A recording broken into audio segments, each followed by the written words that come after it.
intended for listeners who are blind, have low vision, or have another print disability, which makes reading, holding a book, or turning a page difficult or impossible. The content is copyrighted by the respective publishers. For more information, please visit us on the web at nfradioreading.org. Hello, this is Brian Mandola, and for the next hour, I'll be reading from the January 16th through the 22nd, 2026 issue, or volume 42, number 21, issue of the Buffalo Business First on the Niagara Frontier Radio Reading Service. Let's get started. Headline: Buffalo firm CEO forces into bankruptcy, by Josh Gooley. Emerge affiliates also face scrutiny over alleged securities law violations. Former employees of wealth and management firms of Buffalo and Canada have forced companies into bankruptcy. A petition for voluntary Chapter 7 bankruptcy was filed October 10th in the U.S. Bankruptcy Court in Western District of New York against Buffalo-based Emerge Capital Management Incorporated. And Lisa Langley, the Capital's founder and CEO, in November United States Bankruptcy Court, Chief Judge Carl Buckle granted an order for relief, initiated the bankruptcy process. The petition was filed by three former employees, collectively seeking $290,292.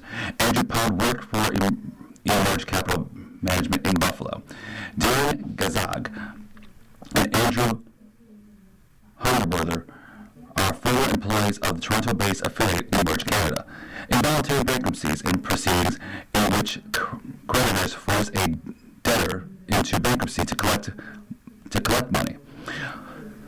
Court filings did not contain details about why the petitioners chose to initiate the proceedings. Arthur Brewmaster Jr. and Brewmaster Dens LLP, who is representing these three petitioners, didn't respond to requests for comment. Langley could not be reached for comment as well. The amount for the petition seek equal judgment. They were onward in state Supreme Court in Erie County for loans that made the company or compensation disputes. In August 2024, Gazag received a judgment of $213,069 and Hergberger a judgment of $35,210. In February 2025, Pond was received $42,013. Langley filed schedule of assets January 7th, listing 59 creditors with claims totaling $13.1 million, putting the total value of property owned by the company at $6.5 million. Of these 59, 8 have secured claims totaling over $4 million, and 51 have unsecured claims totaling $9 million. According to the schedule of assets, Emerge Capital Inc. is disputing many of these claims. In December of 2026, 22nd ruling, the Bucky converted the case from Chapter 7 liquidation bankruptcy to Chapter 11, recognizing bankruptcy at Langley request. Langley founded Emerge Capital Management in 2016 and Emerge Canada in 2019.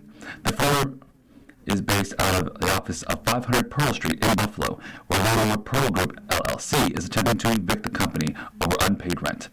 The involuntary bankruptcy was filed in October 2025, about 7 months after the Ontario Securities Commission alleged security law violations against Emerge Canada and 2 of its directors, including Langley themselves, as well as individuals on the Independent Review Committee. In March, the OSC filed an application to open enforcement proceedings in the Capital Marketers of Tribunal. It alleged that $6 million of Emerge Canada's ETF investment funds were transferred to Emerge Canada and Emerge Capital Management accounts. Our next headline: There is no room for groupthink on her team. A Q&A, Elizabeth Woke didn't plan to spend her career working as a counselor and certainly didn't expect to become one of the region's most powerful female leaders. In fact, she chose to study geology and international studies during her time at Yale University. But her goals changed when her Fulbright scholarship brought her to Costa Rica, which she led a stint in the Peace Corps in Africa. When she returned to Buffalo, she chose to have a master's in social work over law school, which was followed by a 25-year career. Woki have served since 2020 as CEO of Best Self Behavioral Health as Chief Operating Officer. She helped to guide the 2017 merger between Lakeshore Behavioral Health and Child and Family Adolescent Treatment Services. The new organization was later renamed Best Self. Over the past year, she was led to opening the Scott Belter Child Advocacy Center at Best Self Main Street headquarters, as well as the expansion of more home health home programs, in addition to the Intensive Crisis Center. In September, she began focusing more of her strategy on advocacy, prevention, preservation, of funding and partnerships when the president role shifted to a new executive at the agency. Power 200 women rank number 21. Power 250 rank number 39. Here are some of the questions. What was the most pivotal moment of your life? Probably the first pivotal moment was deciding to become a social worker. What's a lesson you learned from a mistake? In general, I have grown as a leader. It's been to listen to other people's advice, more and more collaborative, take feedback, and not always worry that everyone else is pleasing others. As women, we're socialized that way, and sometimes you just have to make the hard decisions. I've definitely learned that in my leadership journey. Have you had a strong mentor in your life? I always say it was my mother. My mother was one of the first female pastors in Western New York, and she led a church of 35 years. So she has a very strong leader. She was a very strong leader. She worked very hard to work all the time, and that was very service-based. That's where I really got my values, when I started to mesh that with social work. What is the ultimate career goal? It really about making an impact and making a difference in the community. I've started doing some mentoring work and some mentoring with the Women's Foundation around other women's leaders and the community, and a little bit of coaching. What is the best thing about your job in Buffalo? And what is the most favorite thing to do in Buffalo? Well, my daughter and Aisha and I love to go thrift shopping in Elmwood, and also go check out a show at Shays. What is your favorite place to eat in the metro area? We love Waxlight Bar of Inn and Lombardo's. What's an interesting fact about you that no one knows? I speak Spanish and French. What's one change you would make to improve Buffalo and Western New York? I think it would be bring leaders together to really get people on the same page about the future of Buffalo, as it should be. I am optimistic about the new mayor doing some of that work, but there's a lot of people doing a lot of different things, and not enough collaboration. What was your first job, and would you do it again? My first job was shelving books at a downtown library, and I would definitely do that again. Absolutely. It's peaceful, quiet. When the job is done, it's done. What is one thing you look for when you're hiring someone? I want someone who's going to bring a different perspective to the team and make us better. So it's not about fit, it's about adding value to the team. I definitely don't have a groupthink on my team. How would you describe yourself as a boss? I'm definitely not a micromanager. I want people on my team who can think independently, but know when to ask for help and seek support.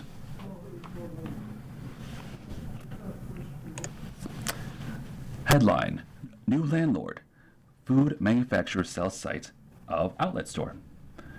Rosina Food Products has sold one of its buildings in Cheektowaga for $600,000. French Road Plaza Incorporated purchased the 160 French Road and 15 Industrial Parkway from Two Brother Realty LLC, and Rosina affiliate, according to documents filed with the Erie County Clerk's Office. The building houses Rosina outlet stores. While the maker of frozen meatball and pasta products mostly sells to grocery stores and restaurant suppliers, the outlet store itself is where it directly sells to consumers. The company will continue to occupy the store for the time being, as it is 1 year lease with a new owner, according to the statement in Rosina. French Road Plaza Incorporated is based in Cheektowaga, according to county records. Rosina has been taking steps to reduce the presence in Cheektowaga as it grows rapidly in West Seneca, where it is expanding its meatball plant and partnered with the construction of a cold storage facility. The company's main complex in Cheektowaga at 170 and 210 French Road has been a market since September of 2024. The 6-acre campus includes 4 buildings totaling nearly 130,000 square feet. Headline: A surging segment. Apartment Drive, big ticket boom. The Buffalo market is a tempting market for out-of-market investors. In 2024, Robert Stewart and his colleagues at Cushman & Wakefield Pyramid Brokerage Company repeatedly came to the brink of closing a major apartment sale, only to watch the deal fall apart at the very last minute. 2025 was a very different story.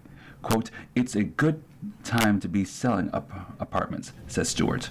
He and his colleagues, Jonathan Weissman and Lucina Isla, helped sell more than 1,300 Western New York apartment units across a handful of major deals, including a 340 units in the Ucrest Belvedere Manor apartment portfolio in Cheektowaga, worth $32 million. 336 units in a Grand Island County Glen apartment complex, worth $36.75 million. And 360 units at Buffalo Town Garden apartment community, worth a total of $21.8 million. The market for a major high dollar figure from Erie County was much hotter in 2025 than it's been in quite some time. Records filed with the Erie County Clerk's Office showed at least a 15% property sales and report price of $10 million or more closed in 2025. That's the second highest year on record, behind only 18 deals reported in 2014. It's a big jump from a sluggish 2024, which saw only 6 reported 8-figure deals. Stewart said the bounce back is largely to do with the stabilization of the interest rates. Quote, "While interest rates haven't always been the best they've been they've been steady for the most part. And that stability is huge. It is way easier for us to have more concrete opinions of value." End quote. For several years now, Buffalo has been attempting to target out major market investors, particularly in the multi-family space. Interest rates have plummeted, but took a pause on a trend, but now is back in play, said Stewart. Quote, "We're pitching them on these deals so you can grab 300 units here. The base is reasonable. The numbers are for Western New York tracks. There is really solid rent increase," he said. End quote. Big number, $126 million. Financial secured by BFC partner and Buffalo Black Billion that will let the team begin work on the extensive renovations of the Buffalo Town Garden apartments. Headline: On the market. Owner puts Cookies and Cream up for sale. Cookies and Cream is available for sale for the price of $400,000 price tag for 3 locations, including 2 year-round shops and seasonal sites. A seasonal site. The listing follows a transition in March when Peter Scarello bought back the business from his partner John Otto Jr. The business got its start during the pandemic in 2020 under Hook and Ladder Development, which broke up 2 years ago when Scarello and Otto split their assets. Now, according to the listing, he is selling to focus on considering the assets and pursuing other ventures. I have interest in multiple parties. One of the companies you'll probably already know who wants to partner with us. Scarello also owns a dog and pony salon on Seneca Street, across where Cookies and Cream got its start at 2114 Seneca Street that followed in a 2021 by located at 929 Elmwood Avenue, site former of Soda Bar and Pastry Company. The business also had seasonal kiosk at Charlie's Boatyard and Wilkinson Point. The Charlie's Boatyard site will not reopen and not included in the sale. All the shops featured custard and ice cream on Gifford's ice cream main, plus cookies backed in the in-house ice cream and ice cream cakes. Total employment is 28, including 3 full-time employees.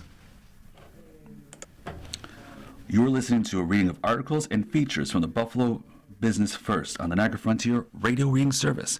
The time is 15 minutes past the hour. Headline: Growth. Professional Plastic adds Orchard Park Clean Room. A local plastics company is upgrading its Orchard Park facility, adding a clean room to increase the capabilities and capacity in the semiconductor industry. Mark Casey, president of Professional Plastics, said the company will be investing in, quote, a 7-figure plus to upgrade its utilities and expansion of the electrical capacity and build its own clean room in a facility in Mid-County Drive. Casey said Professional Plastics buy a lot of raw materials, finished parts, and assemblies for the semiconductor industry and companies like Macron. All semiconductors parts need to be having a cleaning process done to them before they can go out to the tool manufacturers or the semiconductor trades. Casey said the company is about 110 employees in the area. Next headline: Female plant manager makes history at Rosina. Betty Williams started at the company as a temp 26 years ago. After more than 2 decades of work, Beth Williams, known the Rosina Food Pasta plant in West Seneca like the back of her hand. She grew up working at Rosina, starting as a temporary employee in the packing department at the age of 19. That was 26 years ago. When an opportunity came along to become a full-time machine operator, Williams took it. And from then on, she worked in the many different positions within the company. She worked at the pasta plant at 75 Empire Drive for at least 16 years. In July, she became the first female plant manager in the company's history. Growing up here, there weren't many female supervisors, so this was huge when I became a supervisor. And then once I had that, it was my goal to be the first female plant manager. Things were different at the plant when she first started. Few processes were automated. The workers used to peel a lot of eggplant and to fry it. And the company then had to make the tomato sauce at that site. While many things have changed over the years, Williams said a family-owned business had always maintained the family environment. I've never felt like a number here. I was a single mom, so the hours and money really fit into my lifestyle. I never had to worry about not having a job. Even today, people are looking for stability, and we have that. Andrea Carlegliano Augustin, marketing manager for Rosina, said Williams is a respected among their employees because she's been at the plants for so long and started in an entry-level position before working her way up. I learned that a lot of the pasta plant managers before me, I knew I could bring that to the table and know how well I know this plant, Williams said. It's been an adjustment, though, because Williams had always been a boots-to-the-ground employee and know her role differently. She oversees 360 employees who help manufacture 50 million pounds of product annually. She has to do the delegating, sit in more meetings, and be on call 24 hours a day. It's like I only had one kid, and now I have 360. I've never seen this side of it before, but now I have to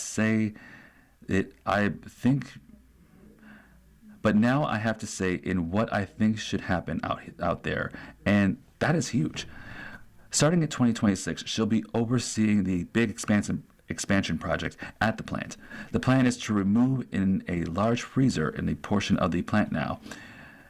And now the company is in the anchor team of the Agile Cold Storage 130,000 square foot frozen storage facility on 160 Empire Drive. With more space and for the pasta plant, the company plans to do renovations and equipment upgrades, adding to the new high-speed ravioli line and revamping the entree line as well, which includes stuffed shells, stuffed manicotti, and lasagna roll-ups. The expansion will increase the number of associates, Williams said, and the company hopes to double the production of that plant. Retirement program launching in 2026. Hear what employees need to know about the New York Secure Choice by Kate Anderson. A new retirement plan launching in 2026 will mean a new option for Western New York businesses. Throughout New York State, Secure Choice Savings Program was proposed in 2018 and became law in 2021, and it's being implemented in 2026. And there are deadlines for local employers who will not want to miss. The Secure Choice is a retirement program designed for employees who don't have access to company-sponsored retirement plans, according to the attorney, Mark Asmus, while with Philip Little. He has been fleeting questions from clients who have heard about it but don't know what it means for them. This has been a well-publicized. It is at zero cost to the employers. The contributions will come out of the employees' paychecks and go right into the Roth IRA account.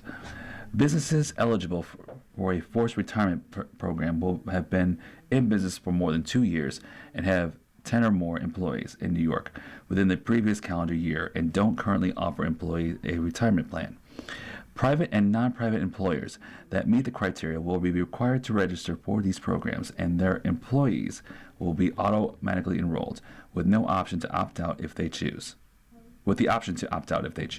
Aspet says. The registration deadline is March 18th for companies with more than 30 employees, May 15th for those 15 to 29 employees, and July 15th for those employees within 10 to 14 employees. The employers have to provide information about the employees of the states that then have a minimal ongoing requirements. Their employers have a no responsibility and aren't considered the sponsor of the plan. When it comes to recruitment, the Secure Choice will cut both ways. It will be enticing and working with the company with no retirement plan, but has its drawbacks compared to traditional 401k plans with company match. I think for nonprofits with more than 10 employees, this may be extremely attractive because they often have no money to spend on the 401k plan, he said. Just as we saw with pensions being largely replaced by 401k plans because of cost, we may see that as well, and with 401k plans being replaced with Secure Choice because of the cost. Come up on upcoming events. To learn more about these programs, check out bizjournals.com/Buffalo/event. The Best Place to Work and HR Awards show. Travel to the annual theme celebration with companies that are the best place to work as we honor them and the HR heroes behind it all. All of these are on the list because of what their employees had to say. This is from 3 to 6 p.m. on Thursday, March 12th, 2026 at Buffalo Riverworks.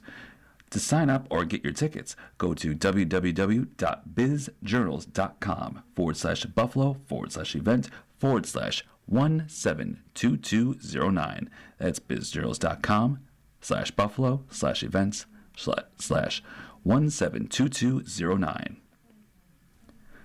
Another event where ambition finds direction from Mentoring Monday. Join us on the 13th annual Mentoring Monday on the energizing event that connects ambitious women with region's most accomplished female leaders in business. Though fast-paced, face-to-face mentoring sessions, you'll gain real-life advice, fresh perspectives, and network to change the course of your career. From 7:30 to 10 a.m., Monday, February 23rd, 2026, at Buffalo Riverworks. Check us out at www.bizjournals.com/Buffalo/events/172206. That's bizjournals.com/Buffalo/events 172206. Our next headline: Pitfalls in Employment Documents by Mark Aspens and Philip Light, LLP. New year, new opportunity. A new year is a good time to review employment documents and update them as they need it, especially if the wave of new hires is anticipated. Special attention should always be paid to issues of community arise. Restrictive covenants. Restrictive covenants and non-competes and non-solicits, and to a lesser extent non-hires and non-disparages remain an ongoing area of concern. Broadly, non-compete agreements are generally disfavored as they are against public policy at both the federal and state levels. Non-competes are heavily dependent on the state law, and in certain states that ban non-competes in most situations. State law may also avoid restrictive covenants that also operates a non-compete as well. If it walks like a duck, quacks like a duck, guess what it might be? And prohibit a form of shopping in to get a better result. For states that allow non-compete agreements, courts will test whether the restrictions and limitations in time and scope. Courts may also test if it was considered if there was consideration given in exchange for signing a non-compete and or if the restrictions protect a business interest. Finally, courts will usually not enforce a non-compete signed by lower wage employees. Employers should also be careful and examine the non-competes and see whether there are objectives that can be met by using other means that may survive in a court challenge and proceedings. Cause. Firing an employee is generally for the cause or without cause. Traditionally, cause involves a willful misconduct, gross negligence, committing a crime, embezzling or breaching written agreements/policies, habitual use of drugs and alcohol, and engaging in sexual harassment also having been commonplace. Recently, we have been seeing employers trying to expand this definition to cause include off-market and vague terms such as acting without express authority, willfully withholding information from the company, insubordination, or failing to fulfill a work schedule. Employers who unreasonably broaden this definition think that they are escaping a severance payment, but may end up defending a wrongful termination lawsuit. Document mismatch. Employees should ensure that all document dealings with similar issues are roughly equivalent. If an employer issues 5,000 stock options to an employee but only has 1,500 shares outstanding, that is a very serious problem. This mismatch issue may arise in partnership agreements, in parentheses, versus employment agreements, end parentheses, or collective bargaining agreements versus offer letters. The employment relationship should be consistent across relevant documents and to limit the ambiguities and confusion. Workers' classification. The IRS, U.S. Department of Labor, and courts have developed a multi-factor test to determine who is an employee and who is an independent contractor, sometimes referred to as a consultant. At its core, someone who performs services essential to the employer and is under employee control is likely an employee. But it contrasts someone in business for himself or herself, but who counts the employer as a client is likely to be an independent contractor. An in-house quality control inspector and manufacturing plant as an employee. A gardener who cuts the grass at the manufacturing plant is an independent contractor, or vendor in other words. Conclusion. Employees are often the most valuable asset to the employer. Employers should use the new year to infuse clarity and fairness to the employer-employee relations. A few tweaks can also go way back. Mark Aspens is a special counsel at Philip Light, LLP, and is a member of the firm. corporate and business law practice with the extensive experience of employee benefits and executive compensation. He can be reached at MASPIS at Philip Light, that's PHILIPSLYTLE.com, or give us a call at 212-508-0490. That's 212-508-0490. You're listening to a reading of articles and features of Buffalo Business First on the Niagara Frontier Radio Reading Service. Our next headline, Employers Must Navigate Complex Immigration Scene, by Jacob Thierry. Attorneys advise companies that hire immigrant workers to focus on the preparation and compliance. The president of the Buffalo Area Roofing and Siding Company thought he was taking all the right precautions to ensure the immigrant workers were authorized to work. He still has dozen employees detained by U.S. Immigration and Customs Enforcement, also known as ICE. We have had 30 guys taken, and they were all I-9 verified. And the company's president, who asked that the name not to be used in concern over a potential relationship of immigration officials. Quote, the government says I'm allowed to hire them to work for me, then says that they are here illegally.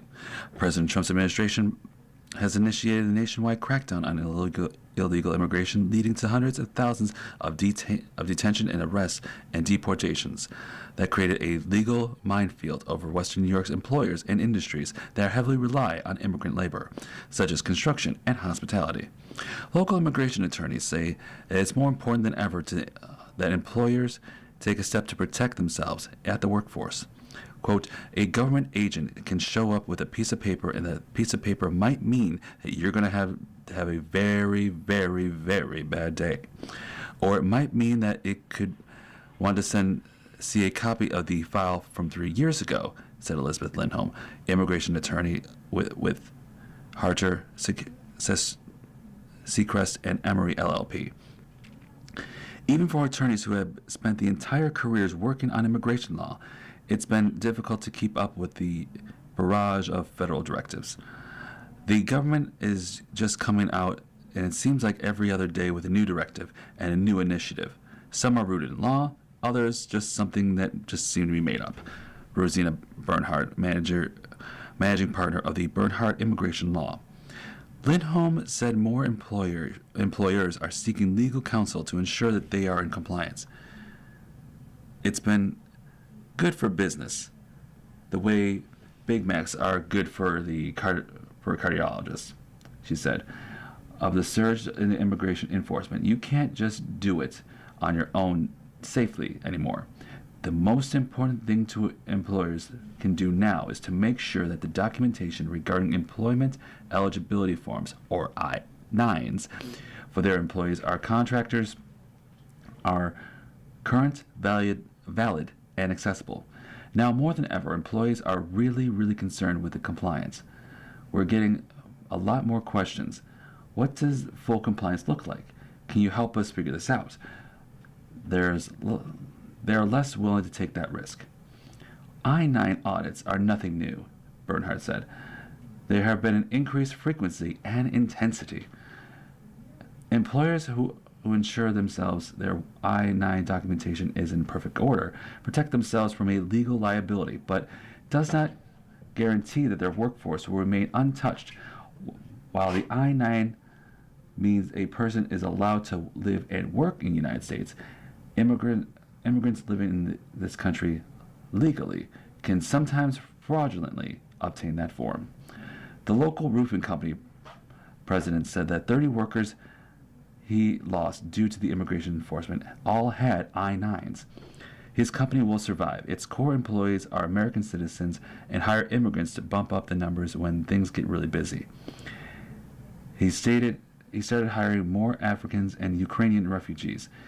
He knows the other local companies that have been hit much harder and much severe penalties. However, they rely more heavily on the Hispanic immigrants.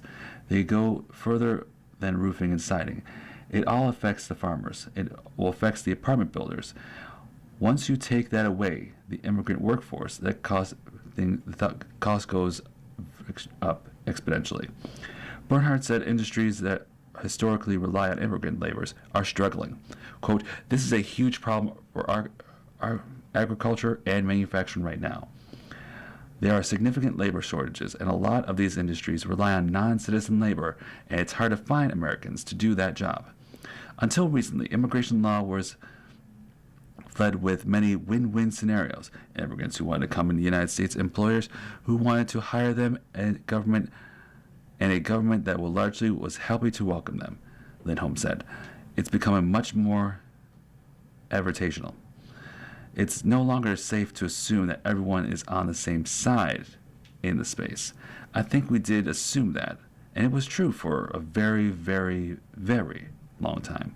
Both Lindholm and Bernhard said the future is hard to predict, but those expect to current pace of immigration enforcement and to those who into the new normal, or at least for the new foreseeable future.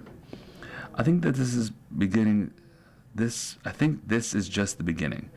It's really important for local companies to know their complaint, to know who is hiring them, and to be cooperative with the governments if they are approached. Single tickets are now available for the Impact Awards. The Impact Awards, creating a sense of belonging at work, isn't just good practice, it's essential. These awards celebrate for these people who go above and beyond and foster inclusivity, welcoming environments. They celebrate diverse backgrounds and build spaces where everyone can thrive. This Impact Award program will be from 4 to 6:30 p.m. on Thursday, February 12th, 2026 at Salvatore's Italian Gardens. For more information about tickets, go to bizjournals.com/buffalo/events/172-628. That's bizjournals.com/buffalo/events/172-628. Register today. Panel of experts, the future of commercial real estate. This is a can't-miss opportunity for commercial real estate professionals, developers, and investors, and anyone interested in getting a deeper understanding of this trend and forces shape the industry for the future.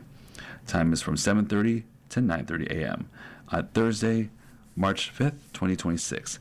To get more tickets and more information to register for this event, it's www.bizjournals.com/buffalo/events/172-581. That's www.bizjournals.com/buffalo/events/172-581. People on the Move, a paid advertisement in Western New York. From banking and finance, a career update from Franz Warren, J.P. Morgan Wealth Management Regional Director. J.P. Morgan Wealth Management has named Franz Warren Regional Director for Upstate New England region.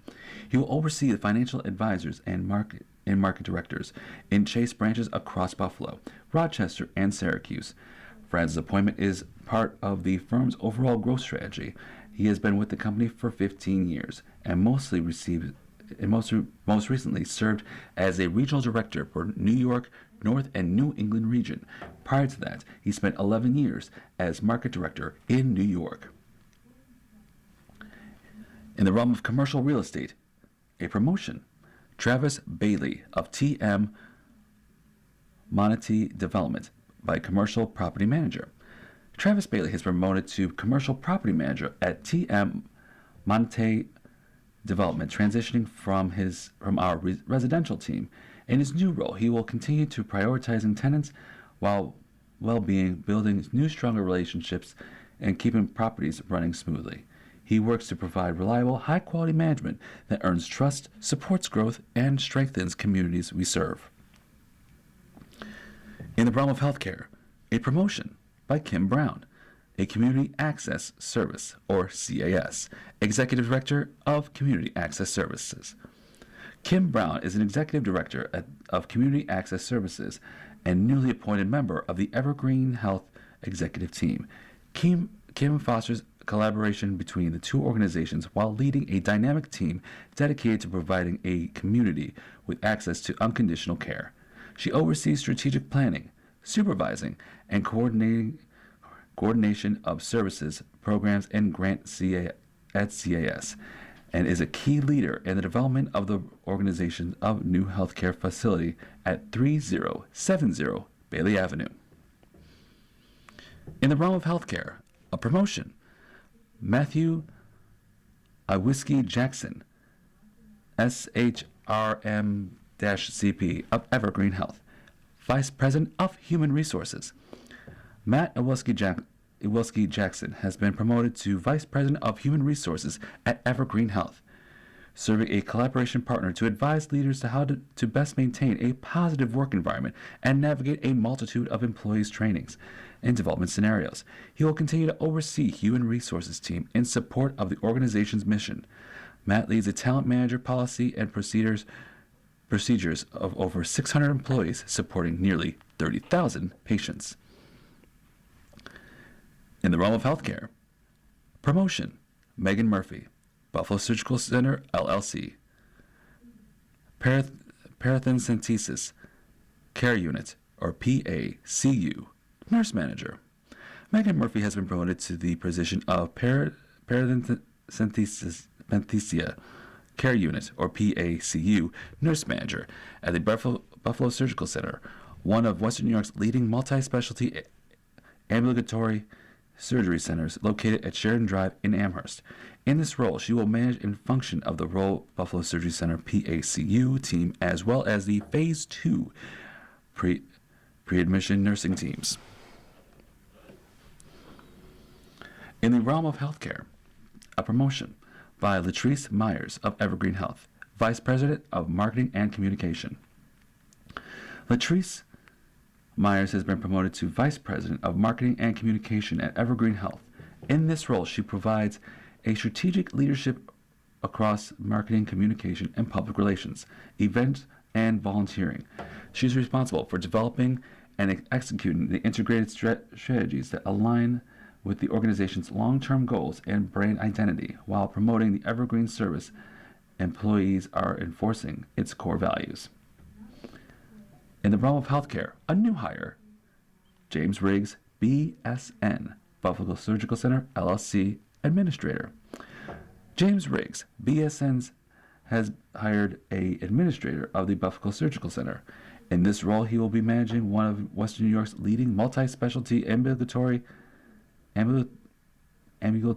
surgery centers located in Sheridan Drive in Amherst. He brings extensive leadership experience in ambulatory surgery centers, in hospitals, operating rooms, environmental guiding, high-performance surgical teams, while fostering a culture of collaboration and advancing quality as well as patient safety initiatives. In the realm of healthcare, a promotion. Gina Cicciarelli, Buffalo Surgery Center. Gina Cicciarelli has been promoted to the position operating manager at the Buffalo Surgery Center of Western New York, leading a multi-specialty ambulatory surgery center located at Sheridan Drive in Amherst. In this role, she will manage the day-to-day operations and the operating room and oversee the BSC's perioperative teams, including OR nurses, surgical technologists, sterile processing, and intraoperative imaging. In the realm of law, promotion. Kelly Illis Hernandez, the Rupp Fellengoff LLC partner. Rupp Fellengoff LLC is proud to announce the promotion of Kelly Ellis Hernandez to partner. Ellis Hernandez is a member of the law firm's Divorce and Family Law Group. While her practice spans all aspects of family law, she concentrates on family formation, with extensive experience in New York State fertility surgical law, and she provides trusted legal guidance for individuals and couples building their families through adoption, surrogacy, and assisted reproduction technology. In the realm of law, a promotion by Gerald Whalen II by Rupp Filligras, LLC. Partner. Rupp Filligras is also pleased to announce the promotion of Gerald Wallen to partner. When Wallen is a member of the firm's business law group, where he advises corporate clients on a complex legal matters with practical business-focused approach. His practice includes representing clients in mergers and acquisitions, financing, capital rises, as well as commercial disputes and general corporation matters. To submit more information about a new employee, whether it be a promotion or new hire, or anything for that matter, please give Karen Schiffmeischer email or a call at K. Schiffmeischer, that's KSCHIFFMACHER, at bizjournals.com, or give them a call at 716-541-1631. That's 716-541-1631. You're now listening to a reading of articles and features on the Buffalo Business First on the Niagara Frontier radio reading service. Headline: Nursing home site sells for $8.4 million. A Buffalo nursing home property has been sold for $8.4 million, according to the records filed under Erie County Clerk's Office. DP Center Realty LLC purchased 1209 Delaware Avenue from EN Realty Acquisitions LLC. The property houses 95-bed Delaware Oaks Center for Rehabilitation and Nursing. According to the Care Tree Health Group that manages the home, Delaware Oaks ownership remains the same. Information about the buyer was not immediately available. The company DP Center Realty is registered to Care Tree's address in Rochester, according to state records. However, Care Tree CEO Michael Grestiner said the company will not be involved in the property purchase. The nursing home was once known as the Emerald North Nursing and Rehabilitation Center, became the community's health center in 2018. EN Operation Acquisitions bought the nursing home operations in 2019. The company is an affiliate of the Grand Health Care System, a Long Island business that owns several senior care facilities across the state. Another Grand affiliate, EN Realty Acquisition LLC, bought the new real estate to $2.98 million. The name for the nursing home has changed to the Grand Rehabilitation and Nursing at Delaware Park. Care Tree took day-to-day management at the facility in 2025, and the name changed to Delaware Oaks, although Care Tree is managing the facility to the Grand maintain ownership and of operation to Geisner.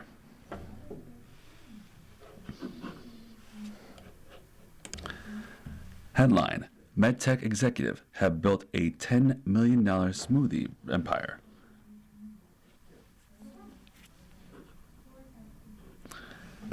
With a background spanning more than 20 years in Meditech, Jim Bernstein seemed to be more likely to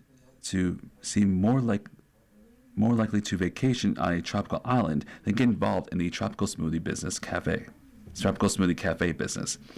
And yet Bernstein is working to open an 8th and 9th location in national smoothie chain in Western New York market, with an eye towards a half a dozen of his business ventures continues to growth in sales of Aussie bowls, smoothies, and wraps. Bernstein and Buffalo native spent first half of his career working for a medical technology and digital health ventures, moving between Boston, New York City, Cleveland, Philadelphia, and Minneapolis. These jobs include an executive post as sales director, vice president, and general manager for Canadian operations of Kaipon, a biotech company focused on orthopedic spinal implants that were sold in 2007 to Medtronic for $4.2 billion. Bernstein and his family first encountered the Tropical Smoothie Cafe before the pandemic while they were living in Florida. I was traveling a lot for work and kept seeing these changes in credit card statements. I said to my wife, how many smoothies can one family eat? Well, we fell in love with this crazy place. Well, while he liked the protein options, his wife liked the salads, and the kids really enjoyed the smoothies. While they realized the chain hasn't yet made it to Buffalo market, he jumped on the chance himself, and as a future business opportunity for his 19-year-old son, college student, and University of Buffalo, just like the two of his three brothers. The first site opened in 2019 following the locations of Erie and Niagara counties. A site in Niagara Falls is slated to open by February, followed by the site in Hamburg, with another 4 to come. Burnside has, in talks, acquired 6 more locations in adjoining territory.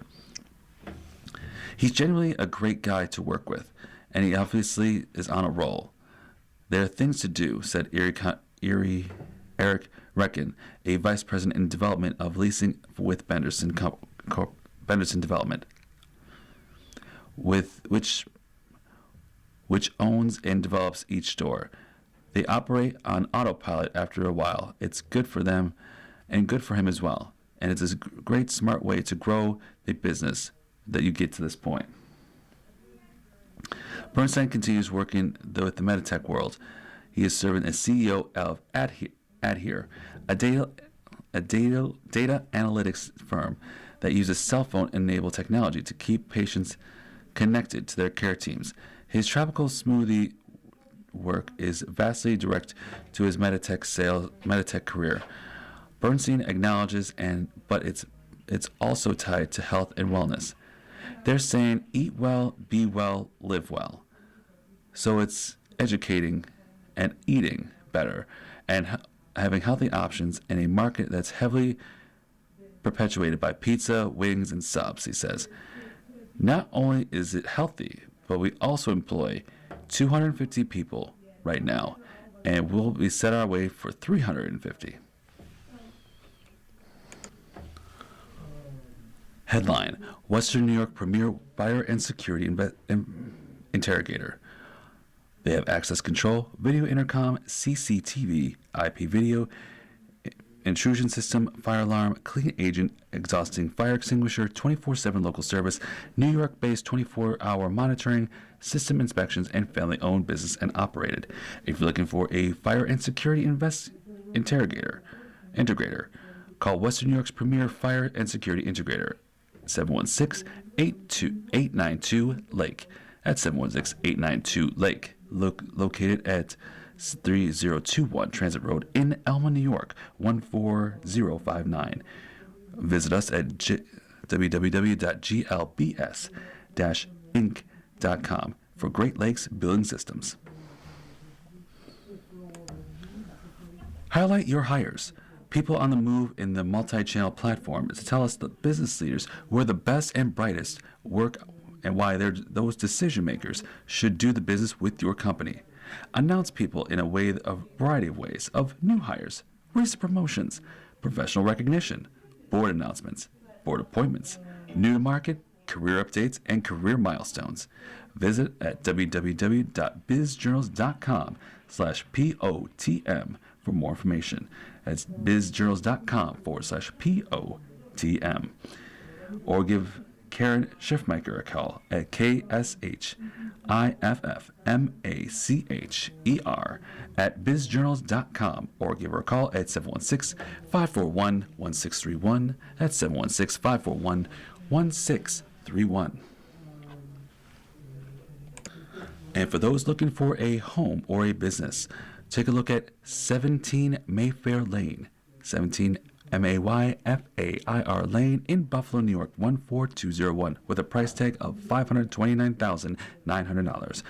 Architecturally significant EB Green design home offered rare privacy and prime location near Elmwood Village, Allentown, and downtown, and the medical campus as well. Light-filled interior with hardwood floors, newer windows, and stacked stone gas fireplace, formal dining room, walk-in pantry, and updated kitchen with quartz counters and stainless steel appliances. Spacious, primarily used for in-suite bath, finished third-floor building space, and a lower-level suite with full bath and garage access, overlooking and covered patio, multi-split A&O, brand new boiler, and recent $2 million lane renovation. 2025 Preservation Buffalo Niagara Award recipient, please give Susan Liedman a call a CRS CBR licensed associate broker at 716-964-6757. That's 716-964-6757.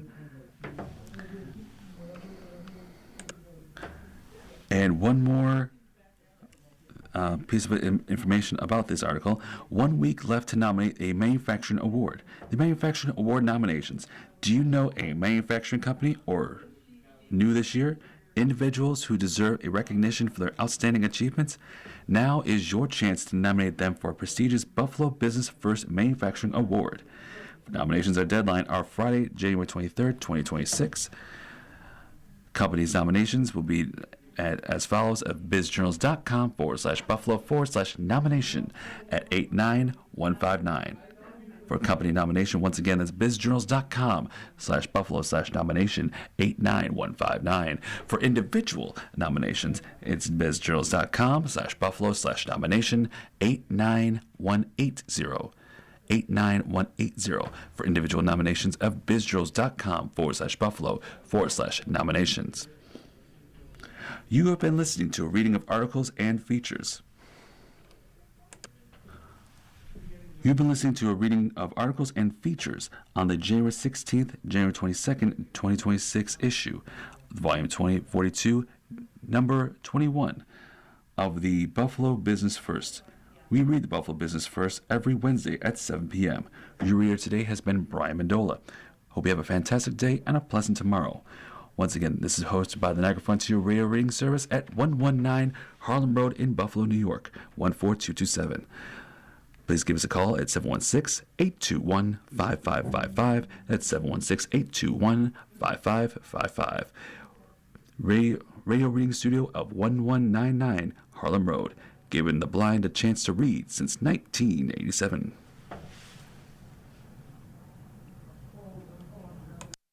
Coming up next in the Niagara Frontier Radio Reading Service, we have Time Magazine. At 8 o'clock, we have the New York Times. And following that, at 9 o'clock, we have Discover Magazine. Stay with us for these readings and more throughout the day. Thank you for listening.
following program is intended for listeners who are blind, have low vision,